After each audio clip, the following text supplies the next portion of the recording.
Hello everyone दोस्तों, आप सभी को हमारे चैनल नागेंद्र कोचिंग सेंटर पर स्वागत है। आज का इस वीडियो में हम बात करेंगे आयत से ही क्वेश्चन आया है। इससे पहले हम वीडियो में बताए थे वर्ग का क्वेश्चन बहुत अच्छा था। ठीक है, तो चलिए हम लोग देखते हैं क्वेश्चन क्या कह रहा है। क्वेश्चन कह रहा है किसी आयतकार भवन की चौड़ाई उसकी लंबाई की 3/4। देखिए, जब तक क्वेश्चन पढ़ना नहीं सीखिएगा तब तक तो आपको मैथ समझ में नहीं आएगा, और क्वेश्चन पढ़ना सीख गए तो समझिए कि आपका कोई भारे नहीं है, खाली लिखना है। ठीक है ना। यही ना कहा है कि किसी आयत की बात किया है। पहले हम आयत की बात किया है, अगर मन है तो बनाइए और ना मन है तो मत बनाइए। ठीक है ना। आयत की भुजा आमने सामने की भुजा बराबर होती है, तो पता होगा।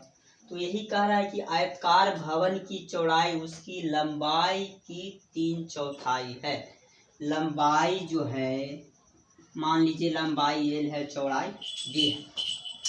लंबाई चौड़ाई जो है उसकी लंबाई की 3/4। किसमें अच्छा का अथवा से वाला हम बताए होंगे इससे पहले कि जिसमें अगर का की से लग जाए उसको थोड़ा सा ज़्यादा गौर से देखिए।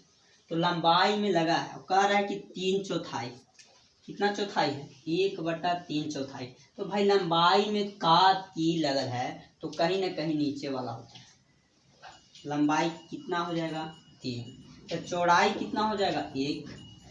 जिसमें का की से लग जाए उसमें नीचे वाला होता है 1/3/4 का है, 1/4/4 का है, 1/5 का है। बस नीचे वाला जिसमें का के लग, जिसे लंबाई में मेरा की लग गया तो भाई लंबाई कितना हो गया? 3। तो चौड़ाई ऊपर वाला हो जाएगा 1। अब देखिए, क्षेत्रफल की बात किया है तो भाई हम थोड़ा सा एक से जोड़ेंगे। डायरेक्ट तुलना नहीं कर सकते क्योंकि इसमें जोड़ना नहीं है। यहाँ पे गुना करेंगे तो x² है, तो थोड़ा सा यहाँ पे x लगा के हम बनाएंगे। ठीक है ना। ये भी छोटा सा ही होगा। अब कह रहा है कि चौथाई है 3/4। यदि फर्श का क्षेत्रफल 768 मीटर हो, मैंने क्षेत्रफल की बात किया है तो कहीं ना कहीं आयत का क्षेत्रफल की बात किया है। तो आयत की क्षेत्रफल की बात किया है तो एल गुने बी होता है, लंबाई गुने चौड़ाई। कितना दिया है? 768 मीटर स्क्वायर। यही ना कि फर्श का क्षेत्रफल मैंने आयत का क्षेत्रफल कितना दिया है, तो आयत का क्षेत्रफल होता है एल गुने बी। मेरा आयत का लंबाई कितना है? 3x गुने चौड़ाई कितना है? x बराबर 768 हो गया। तो यहाँ गुना करेंगे तो 3x² हो जाएगा बराबर 768 हो जाएगा।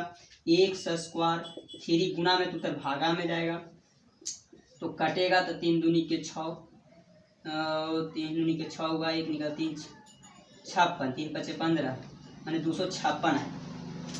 कहीं ना कहीं x² बराबर 256 आया। अब देखिए, इसीलिए हम x लगाए थे क्योंकि यहाँ x² आया। ठीक है ना। अब देखिए, स्क्वायर उधर चढ़ेगा तो रूट चढ़ेगा 256, और 256 किसका रूट है बताइए? अंडर रूट निकलेगा तो 16 का। तो x बराबर 16, मैंने वर्गमूल निकाले तो 16 का वर्गमूल कितना होता है? 256। तो x बराबर क्या निकला? तो भाई यहाँ से हम लंबाई निकाल लेंगे, x यहाँ चौड़ाई निकाल लेंगे, खाली x है तो यहाँ मेरा चौड़ाई कितना हो गया? 16, और 16 × 48, लंबाई कितना हो गया? 48। यही ना कहा है भाई कि भवन की लंबाई एवं चौड़ाई का अंतर ज्ञात करें। भवन की लंबाई एवं चौड़ाई का अंतर ज्ञात करें। तो लंबाई मेरा हो गया 48, चौड़ाई हो गया 16, इसके बीच का अंतर कितना होगा? तो हम घटा देंगे, l - b घटा दीजिए। 48 - 16 32 आ गया आपका आंसर 32। कुछ ज़्यादा लगा जी? कुछ ज़्यादा है? समझिए, क्वेश्चन को बड़ी बारीकी से समझिए क्या कह रहा है। ठीक है, पहले पढ़ना सीखिए। किसी आयतकार भवन की चौड़ाई उसकी लंबाई की 3/4 है। भाई 3/4 तो हम किए हैं, कहे जिसमें का अथवा से लग जाए नीचे वाला लिख दीजिएगा।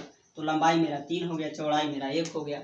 अब बात किया, बस हम लिख दिए यहाँ पे x। क्षेत्रफल की बात करेगा x जरूर लगाइएगा यहाँ पे, क्योंकि यहाँ पे क्षेत्रफल की बात करेगा तब समझ जाइए। ठीक है।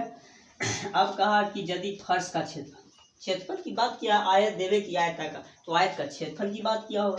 आयत का क्षेत्रफल का फॉर्मूला होता है लंबाई गुने चौड़ाई। क्षेत्रफल दिया है 768, लंबाई देवी, लंबाई हम निकाले दिए 3x, चौड़ाई हो गया 1x। गुना किए 3x², 3x² बराबर 762, 3 गुना में उधर जाएगा तो भागा में कटेगा तो x² बराबर 256। यहाँ से x² उधर जाएगा तो रूट चढ़ेगा, 256 होता है 16 का वर्गमूल, x बराबर 16 निकल गया।